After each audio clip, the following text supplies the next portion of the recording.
temas diversos en relación al Día Mundial de la Lucha contra el Cáncer de Mama, que se celebra en el día de la fecha. En esta charla vamos a abordar temas diversos sobre esta enfermedad que van desde la prevención, el diagnóstico precoz, hasta las últimas opciones terapéuticas.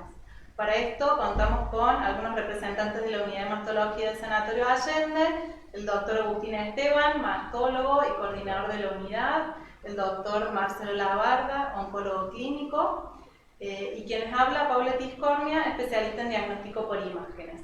Recordamos que pueden ir dejando sus consultas e inquietudes que van a ser respondidas a la brevedad. Bueno, buenas tardes. Yo soy el doctor Agustín Esteban, como dijo la doctora Paula Tiscornia.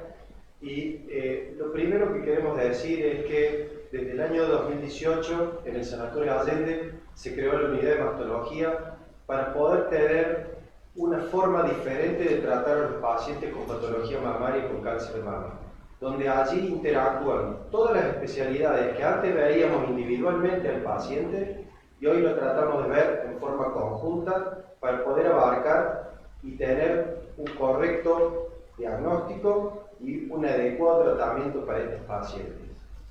Por otro lado, sabemos que es muy importante la detección precoz del cáncer de mama. El cáncer de mama inicialmente no tiene un síntoma que nos pueda avisar, salvo clínicamente cuando ya lo podemos palpar y ya tiene más de 1 centímetro de tamaño, o la paciente lo va a notar en su autoexamen mamario, que es muy importante, pero pasa el mismo problema. Recién lo va a poder notar cuando tiene un tamaño considerable. Y la idea es llegar antes de que este tumor sea palpable o tenga un tamaño más grande. Por eso es importante la detección precoz. Otra cosa importante es que el cáncer de mama tiene una incidencia muy alta. Hoy, un 8%, un 9% de la población, o sea que 1 de cada 8 o 9 pacientes mujeres van a tener un cáncer de mama. Entonces es muy importante llegar a tiempo y detectarlo en forma precoz. Y allí es donde entra en juego principalmente los estudios de diagnóstico por imágenes. Por eso, ahora le voy a dar lugar a la doctora Tiscornia, que es la especialista en la parte de imágenes, para que nos explique un poco sobre cuáles son estos estudios que podemos realizar.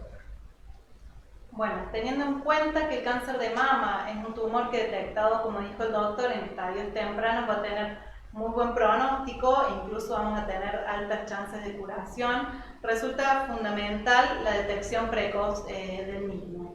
Para esto contamos con diferentes herramientas de screening, como son la mamografía y la ecografía. Estos son métodos de primera línea de diagnóstico, es decir, que se van a utilizar para el chequeo y para el control de toda la población general.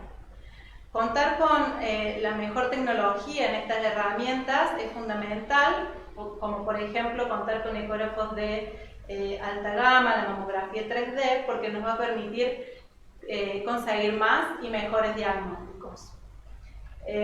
Todas las mujeres deben realizarse su screening mamario mediante mamografía a partir de los 40 años, una mamografía por año.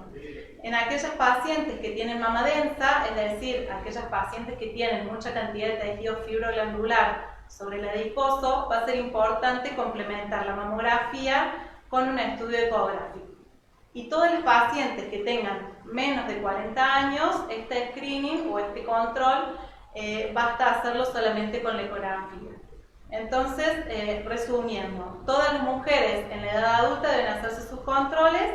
Si tienen menos de 40 años, se van a hacer con ecografía, y si tienen más de 40 años, con mamografía, y de ser necesario, se va a complementar con la ecografía. Luego tenemos otros métodos de mayor complejidad, que los denominamos métodos de segunda línea, que están destinados a pacientes que tienen ya alguna patología diagnosticada o alguna indicación específica, como son la resonancia magnética, la cámara gamma o PET. Pero esto es para pacientes que tienen estas indicaciones.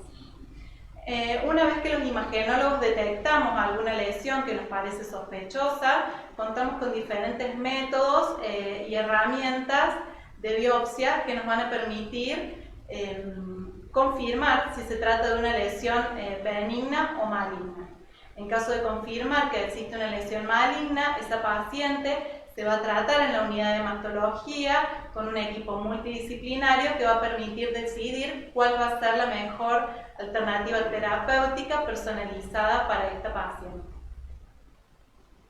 Bueno, con respecto, antes de pasar al tratamiento, que es lo que vamos a hablar un poco, el tratamiento quirúrgico que me tocaría a mí, después le daré lugar al doctor Marcelo Labarda para los otros tipos de tratamiento, es importante que los pacientes sepan que la punción hoy es una herramienta imprescindible para poder empezar a hablar de qué tratamiento vamos a hacer en los pacientes.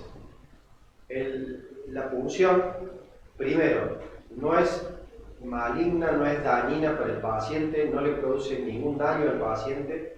Muchas veces hay un preconcepto de que la punción puede diseminar células y puede producir alteraciones en el paciente que ya tiene un diagnóstico de cáncer de mama o sospecha de cáncer de mama, y al contrario, esto nos va a dar información donde ya nosotros vamos a poder decidir después qué conducta seguir. Eso es muy importante aclararlo. Por otro lado, ya veremos, y el doctor Labarda ya nos va a hablar de todo lo que es la información de la anatomía patológica y la inmunohistoquímica. Una vez que tenemos el diagnóstico de que un paciente tiene un cáncer de mama y decidimos, dentro de todas las posibilidades, acuérdense que tenemos tratamiento quirúrgico, tratamiento radiante con radioterapia, tratamiento con quimioterapia o inmunoterapia y tratamiento con hormonoterapia. Esas son todas las patas o los pilares donde nosotros nos podemos apoyar en el tratamiento. A mí me toca hablar un poco del tratamiento quirúrgico. Tenemos dos grandes ramas del tratamiento quirúrgico. Uno es el tratamiento conservador y otro es el tratamiento radical o la mastectomía, con todas sus variantes. Nuestra escuela y donde nosotros nos formamos es de la escuela donde se trata siempre de, si se puede, hacer un tratamiento conservador en las pacientes. Por eso muchísimas de nuestras pacientes tienen tratamiento conservador. ¿Y en qué consiste el tratamiento conservador de la mama? En una tumorectomía, donde vamos a extirpar el tumor. Vamos a tener que también investigar el ganglio centinela, que es para saber si hay o no ramificaciones locorregionales a nivel axilar en los ganglios del mismo lado donde estaba el tumor en la mama. Y le vamos a tener que sumar ese tratamiento quirúrgico un tratamiento con radioterapia, porque el tratamiento conservador es la cirugía más la radioterapia. En eso consiste el tratamiento conservador de la mama. Es importante, cuando planteamos un tratamiento conservador, algunos criterios que sean relacionados al tamaño del tumor. Tiene que ser un tumor en relación al volumen mamario pequeño o que con el volumen mamario no abarque tanto el volumen de la mama. Obviamente que podamos resecarlo en forma completa con un margen libre y que el paciente pueda recibir la radioterapia que hablamos. Porque si el paciente no puede recibir radioterapia, es muy difícil poder plantear un tratamiento conservador. Con respecto al otro tratamiento radical que hablábamos, que es la mastectomía, donde tenemos diferentes variables, pero la mastectomía, ¿por qué? Porque a veces el tumor es muy grande con respecto al volumen de la mama y la resección que vamos a tener que hacer en esa mama va a dejar un volumen mamario residual que no va a ser propio ni estético para el paciente, o porque hay dentro de la misma mama diferentes focos y que nosotros al tener que extirpar todos esos focos no podemos hacer un tratamiento conservador de la misma, o porque el tumor recibió un tratamiento quimioterápico, ya el doctor Labarda nos va a explicar, y no tuvo respuesta a ese tratamiento y ese tumor sigue siendo muy grande y necesita ser radicalmente extirpado y es necesaria una mastectomía. Pero la verdad que si se puede, siempre tratamos de ser lo más conservadores posible. Lo otro importante, donde tenemos ya las mastectomías reductoras de riesgo, que son aquellas pacientes que tienen mutaciones genéticas o que tienen ya una herencia importante en cáncer de mama, donde deberíamos plantearle un tratamiento de disminución de riesgo. Y la mastectomía o la adenomastectomía se utiliza en ese grupo de pacientes que ronda un 10% de las pacientes con cáncer de mama. Sabemos que la mastectomía va a producir una amputación de la mama, pero hoy tenemos también técnicas reconstructivas donde en la unidad de mastología trabajamos con el equipo de reconstrucción y de cirugía plástica, donde podemos utilizar prótesis, podemos utilizar tejidos propios del paciente, podemos utilizar colgajos, etcétera, para poder formar un nuevo volumen mamario y tratar de ser lo más estéticos y cosméticos posibles. Bueno, creo que con esto abarcamos un poco el tratamiento quirúrgico y las opciones que tenemos, y yo ahora le voy a dar pie al doctor Labarda para que nos explique un poco sobre los tratamientos sistémicos y qué opciones tenemos, y sobre la anatomía patológica y la información que necesitamos para tomar estas decisiones posteriores. Marcelo. Bueno, buenas tardes a todos. Les recuerdo que si quieren enviar preguntas lo pueden hacer a través de vía electrónica, y alguien va a coordinar, la doctora Tiscornia va a coordinar un poco algunas preguntas y comentarios. Les cuento, nosotros como unidad y equipo apenas se hace un diagnóstico de carcinoma de mama, inmediatamente intentamos juntarnos y organizar un plan de tratamiento que puede ser variable de paciente a paciente. Y es por eso que ustedes van a ver seguramente en su comunidad cercana y algunos familiares que seguramente han cursado la enfermedad distintos enfoques de tratamiento. Y lo primero que hacemos nosotros desde el punto de vista clínico, una vez hecho el diagnóstico y la mayoría de las veces ya hecho el abordaje quirúrgico, es primero ver la anatomía patológica, que es el análisis que surge de la biopsia o del análisis definitivo de la resección quirúrgica que hicieron los cirujanos. Y la anatomía patológica lo que nos informa son varios aspectos que tienen que ver primero con la agresividad de la enfermedad. Lo que trata de identificar la anatomía patológica es el genio de la enfermedad, qué tan agresivo es, y de acuerdo a eso enfocar un tratamiento que será más o menos agresivo de acuerdo a lo que ya vamos a conversar. Ese es un punto muy importante que determina la anatomía patológica. Y por otro lado, se hacen unas técnicas especiales que se determinan inmunohistoquímica. Hoy día ya se hacen otros estudios más profundos que son perfiles moleculares, que lo que hace es tratar de definir qué tratamiento es más efectivo para manejar la enfermedad.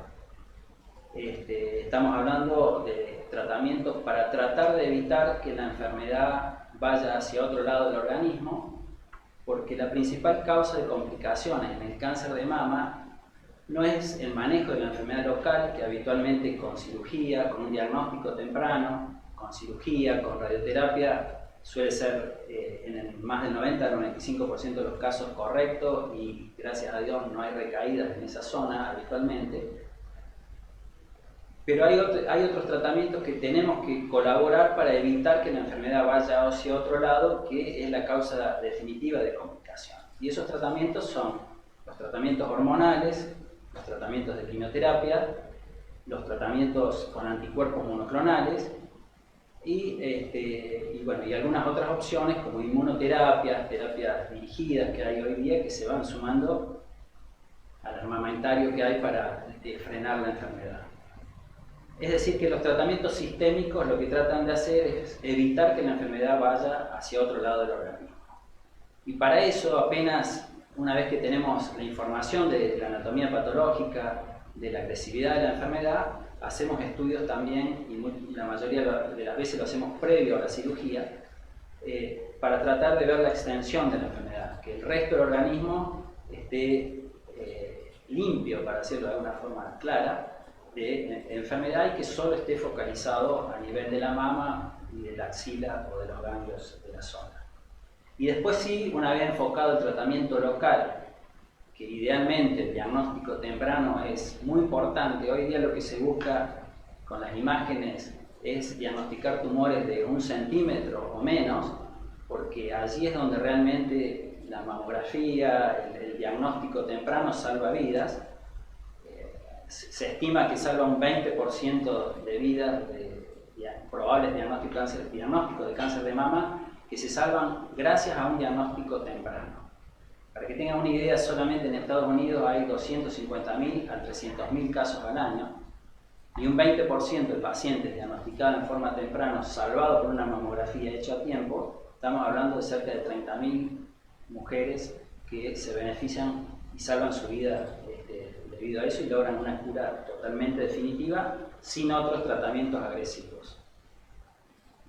Y entonces, una vez hecha la cirugía, el diagnóstico temprano, la cirugía, eventualmente la radioterapia, si está indicada, las opciones que tenemos para evitar que la enfermedad vaya hacia otro lado son la quimioterapia, mala palabra para todos, sabemos que es probablemente la parte más agresiva del tratamiento y que todo el mundo quiere evitar.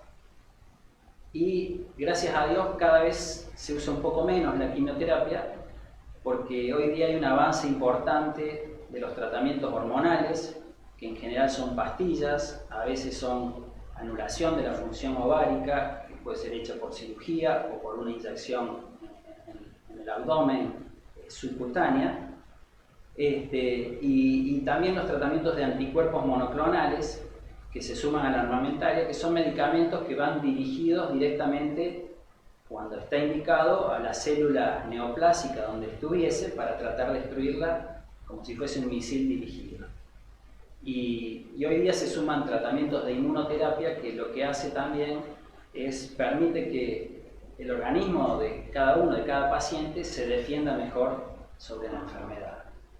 Y la verdad que hay múltiples quimioterapias, múltiples inmunoterapias, múltiples tratamientos hormonales y algunas otras opciones nuevas que han colaborado mucho en el manejo de la enfermedad y tratar de evitar que la enfermedad se mueva hacia otro lado, para lograr el objetivo de hoy día, que es que el 80-90% de las mujeres diagnosticadas con cáncer de mama pueden lograr una cura definitiva a 10 años y mantener su expectativa de vida como cualquier otra persona.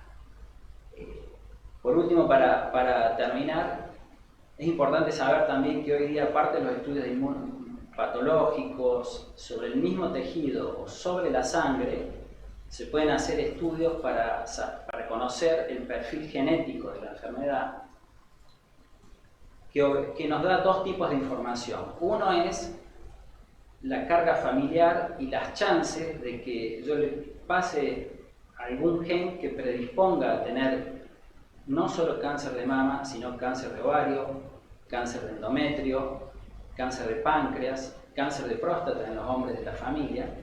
Y eso es muy importante porque con esa información se puede ayudar al resto de la familia a tomar una serie de conductas, que irá desde el control hasta conductas más agresivas si el riesgo es muy alto, para tratar de evitar que otros familiares tengan la misma enfermedad o alguna de estas que acabamos de comentar. Así que el perfil genético hoy día se ha sumado a la armamentaria diagnóstica y de recursos para tratar de evitar aparición de nuevos casos. Y también estos estudios genéticos hoy día ya nos indican también qué tratamiento, si hay algún paciente que se puede beneficiar de algún tratamiento específico, que ya no es quimioterapia, no es inmunoterapia, no es hormonoterapia, no son anticuerpos monoclonales, sino que son pastillas que se toman en casa con un bajo nivel de toxicidad y que pueden dar y salvar un número muy significativo de vidas. Así que bueno, recordarme entonces la importancia del diagnóstico temprano, que llegando temprano es la mejor forma de lograr la cura definitiva de esta enfermedad, que realmente una de cada 9 mujeres hoy día está afectada de esta enfermedad. Los riesgos pueden ser incluso más altos si hay alguna predisposición especial. De modo que, bueno, eso es un poco lo que les quería comentar, y agradecer el espacio que tenemos para tratar de llegar un poco a la comunidad. Bueno, muchas gracias, doctor Labarda. Vamos a empezar ahora a responder algunas de las preguntas que han ido haciendo mientras estábamos en la conversación. Acá tenemos una pregunta que puede ser respondida por el doctor Esteban. Teniendo displasia mamaria, ¿se corre el riesgo de tener cáncer de mama? Bueno, es algo bastante frecuente que el paciente consulte por los síntomas que producen estas mamas densas. La displasia mamaria es una patología benigna, es un tipo de tejido mamario que al ser denso, la doctora Tiscornia hablaba de la necesidad a veces en mamas densas donde hay mucha fibrosis del tejido mamario y poco tejido adiposo, el complemento con otros métodos como es la mamografía con la ecografía mamaria o a veces necesidad de llegar a una resonancia magnética. Esta displasia mamaria tiene esa característica de ser muy denso el tejido, pero no está demostrado que sea un causal de más riesgo de cáncer de mama que un paciente sin displasia, sin diagnóstico de displasia mamaria. Bien, muy bien. Otra de las preguntas es, ¿la mastectomía profiláctica disminuye el riesgo de tener cáncer de mama al 100%? No, la mastectomía de disminución de riesgo, hablamos que disminuye, es muy difícil a veces en medicina hablar de números tan concretos, pero se habla que disminuye a menos del 5% del riesgo de hacer cáncer de mama. ¿Por qué? Porque hay pacientes que a pesar de que han sido mastectomizadas sobre la piel o sobre el tejido celular subcutáneo debajo de la piel, sobre la grasa donde estaba la mama, pero que fue extirpada, puede volver enfermedad. Entonces a veces ese tipo de pacientes no estarían totalmente exentos de disminuir a cero el riesgo con una mastectomía, pero sí es importantísima la disminución de riesgo. Por eso en aquellos pacientes que tienen antecedentes familiares importantes en la herencia o que tienen mutaciones genéticas, como decía el doctor Labarda, es un arma más para evitar hacer un cáncer de mama. Bien, muchas gracias, doctor. Está una pregunta para el doctor Labarda. ¿Cuáles son las probabilidades de tener un cáncer de mama después de haber tenido una leucemia mieloide aguda ya en remisión? Bueno, una pregunta fina. 3% entre los pacientes que tienen leucemias agudas han recibido habitualmente tratamientos muy intensivos que incluyen quimioterapias, quizás de las que escuchamos y vemos en las películas, las más agresivas, con 20-30 días de internación en forma reiterada, que prácticamente es la única patología ya que se trata en forma tan agresiva. Las quimioterapias, gracias a Dios, han bajado su nivel de agresividad, lejos de ser agradable, y muchas veces estas leucemias necesitan tratamientos con trasplante de médula incluso. Pero, y ese estado de inmunosupresión o de defensas bajas puede predisponer eventualmente a tener otras enfermedades oncológicas. Es un poquito más alta la incidencia que en la población general. Estamos hablando del 1 al 3% según las series internacionales. Bien, bueno, muchas gracias, doctor. Otra de las preguntas, una paciente que tiene dolor en la mama pero que se extiende a la axila, ¿puede tener alguna patología? La verdad que el dolor mamario es un síntoma de consulta muy frecuente en el consultorio, valga la redundancia, pero la verdad que el cáncer de mama no tiene un síntoma, por lo menos inicialmente, que uno pueda decir que por el dolor mamario vamos a detectar esta patología. Por lo tanto, y menos si tiene irradiación hacia la axila, etc. Muchas veces hay dolores referidos, desde problemas cervicales o en las columnas que pueden irradiarse hacia la zona mamaria, problemas a nivel de los hombros, etcétera, que se irradian sobre el tórax o sobre la parte axilar o del brazo y que pueden traer a la consulta al paciente. Pero el dolor mamario o axilar no es un síntoma que a nosotros nos vaya a hacer detectar un cáncer de mama por eso. Bien, bueno, muchas gracias, doctor. Una paciente que tuvo cáncer de mama a los 31 años. ¿A qué edad tiene que empezar con los controles? Mi hija. Bueno, una paciente que se diagnosticó con cáncer de mama en una edad temprana, siempre el familiar más cercano tiene que empezar 10 años antes. Es decir, si esta paciente tenía 31, la hija debe empezar a los 21. Esto es muy importante, sobre todo todos los cánceres que están relacionados genéticamente, para empezar su screening más tempranamente. Ese es el grupo de pacientes jóvenes, justamente, debajo de 50 años, o cuando hay varios familiares afectados de enfermedades oncológicas, que merecen un estudio genético que hoy día se puede hacer en sangre, que demora 45 días el resultado, es un análisis de sangre común. No es sacar sangre es común, el estudio es bastante sofisticado y nos puede dar mucha información para tratar de prevenir al resto de la familia y tomar alguna conducta, que habitualmente en una niña joven de 20 años el control, pero en pacientes una vez que ya han terminado su vida reproductiva después de los 40 años, cuando ya han definido cerrar la fábrica de niños, se puede tomar alguna otra conducta un poco más agresiva para tratar de disminuir el riesgo en más del 90%. Bien, otra pregunta para usted, doctor. ¿Recomiendan hacer el estudio Oncotype diagnóstico? Sí, el Oncotype no es para todos los diagnósticos, de cáncer de mama, es para los diagnósticos precoces cuando la enfermedad es pequeña. Eso es un estudio que se hace sobre la biopsia. Cuando comentaba antes de los estudios moleculares, el Oncotype quizás es un buen ejemplo, hay varios de ellos.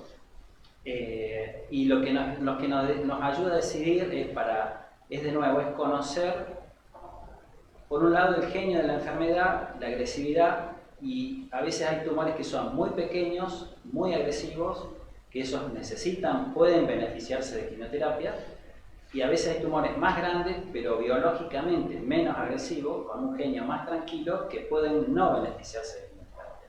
Y el Oncotype nos responde eso, nos dice qué pacientes se benefician de hacer quimioterapia o no. Así que sí, es un arma de mucha ayuda, es un estudio que lo mandamos los tacos a Estados Unidos, tiene un inconveniente que es el costo, no es accesible para todo el mundo, pero cada vez con el correr de los años seguramente va a ser una técnica mucho más común y bueno, para nosotros es una tranquilidad tenerlo realizado porque mejora mucho los resultados y los tratamientos agresivos para los pacientes. Hay un grupo de pacientes que nos puede ayudar a evitar de hacer quimioterapia.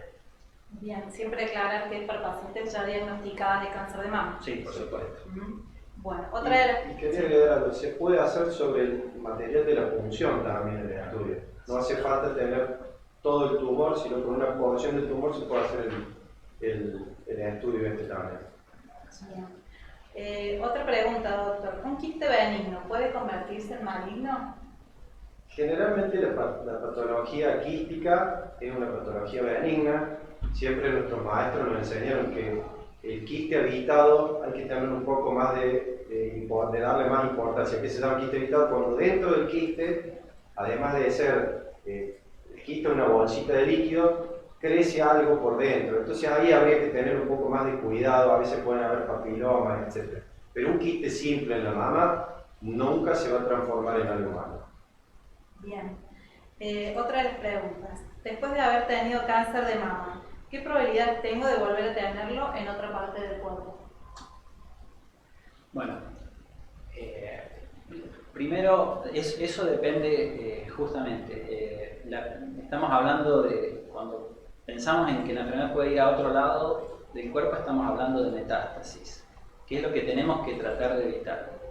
Y por eso la cirugía se sabe que curan al 40, 50, 60% de los pacientes, dependiendo de llegar lo antes posible al diagnóstico.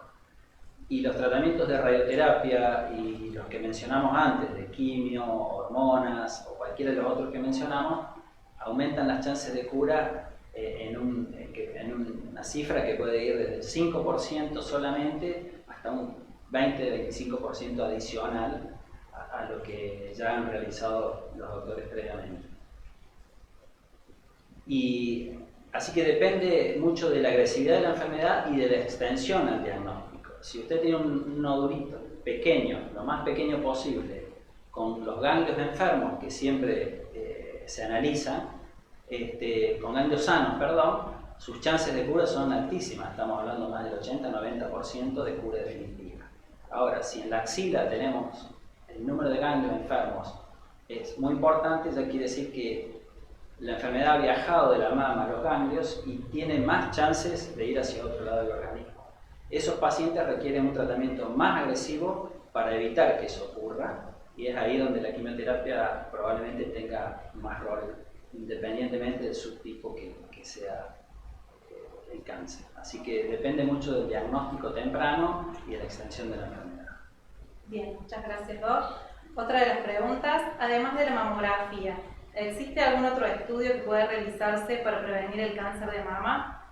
Bueno, un poco como charlamos, la mamografía es el método siempre de primera línea para el screening de cáncer de mama, así que va a ser el método más importante. Por supuesto, tenemos diferentes tipos de mamografía y a mayor tecnología o mayor calidad del estudio que obtengamos, mejor va a ser el diagnóstico. Dentro de la mamografía contamos con la mamografía digital o la mamografía 3D, que en este caso nos va a permitir mejorar y aumentar las tasas de detección de cáncer de mama. Y el otro método que tenemos de primera línea para la detección es, como hablábamos, la ecografía, sobre todo en aquellas pacientes que tienen mama densa, que va a servir para complementar a la ecografía. También existe la resonancia magnética, que se puede utilizar como screening para el cáncer de mama, pero siempre tiene que ser indicada a pacientes específicas y que tengan alto riesgo, que son un poco los que hablaba el doctor Labarda, aquellos pacientes jóvenes, los que tienen algún antecedente familiar muy cercano, genético, digamos. No cualquier paciente es susceptible de realizarse un screening con resonancia magnética, pero es otra herramienta. En este caso, el médico o el doctor va a ser quien indique si es posible hacer este screening mediante resonancia magnética. Pablo, ¿podés comentar qué es una tomosíntesis? Que mucha gente nos pregunta en el consultorio. Bien, la tomosíntesis es lo que se conoce como mamografía 3D. Es una mamografía que en lugar de uno obtener dos imágenes ortogonales de la mama en 2D, como es habitual, obtenemos una imagen en múltiples cortes de la mama. Es como si fuera una tomografía de la mama, que nos va a permitir evitar la superposición de imágenes. Entonces, nos permite mejorar el diagnóstico, sobre todo en estas pacientes que hablamos que tienen la mama más densa. Bien, otra de las preguntas. Cuando se alivia la sensación de tirón y malestar después de la cirugía y terapia de rayos, ¿qué se puede hacer? Bueno, algo muy importante que la unidad de mastología cuenta es todo el área de fisioterapia que se puede utilizar. Nosotros siempre a los pacientes, una vez que termina la cirugía y que generalmente cuando retiramos los puntos de la sutura, les damos para que empiecen a hacer movimiento y algunos ejercicios, pero obviamente que podemos complementarlo con fisioterapia. El equipo de fisioterapia del Sanatorio Allende cuenta con gente que se dedica a eso específicamente, y también sabemos que no es lo mismo porque la mayor molestia o el mayor dolor que produce esta cirugía es cuando uno interviene en el área axilar. Hoy, con el advenimiento de la técnica del ganglio centinela, donde sacamos 1, 2 o 3 ganglios, ha disminuido mucho la morbilidad, o sea, todas las molestias a nivel de esa zona, pero bueno, la fisioterapia va a venir a ayudar mucho en estas situaciones. Es importante aclarar que el dolor que queda después de la cirugía y de la radioterapia, a veces irradiado hacia el brazo y demás, habitualmente no es por la enfermedad activa, o sea, no es porque el tumor está activo, sino es una pequeña secuela que al tocar unas raíces nerviosas queda esa pequeña secuela que a veces puede ser un poco molesta, pero siempre, no hay que asustarse, lo que no quiere decir que no haya que consultar, por supuesto. Siempre tranquilizamos a los pacientes que vengan, que nos consulten, los revisamos, y si tiene que ver con esto que dice el doctor Labarda, que se queden tranquilos porque esto no es un síntoma de que ha vuelto enfermedad o que hay otro nuevo problema. Bien. Bueno, otra de las preguntas es, ¿un nódulo maligno es igual de agresivo que una microcalcificación maligna? Bueno, nosotros podemos encontrar diferentes tipos de lesiones en la mama. Podemos encontrar nódulos benignos y nódulos malignos, y lo mismo respecto a las microcalcificaciones. Puede haber microcalcificaciones que sean benignas y otras que sean malignas. Nosotros, para saber si una lesión, cualquiera sea, es benigna o es maligna, tenemos que hacer un estudio histológico, es decir, una biopsia. Y la biopsia, es decir, poder ver las células de esa lesión, es lo que nos va a decir si la lesión es maligna o es benigna y qué tipo de lesión y cuál es su agresividad y todo esto que comentaba el doctor.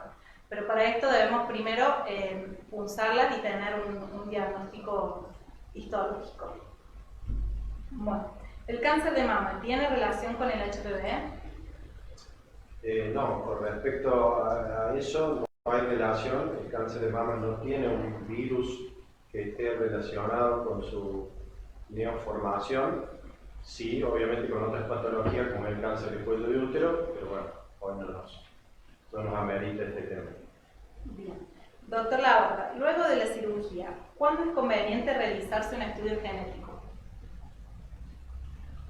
Bueno, el estudio genético, el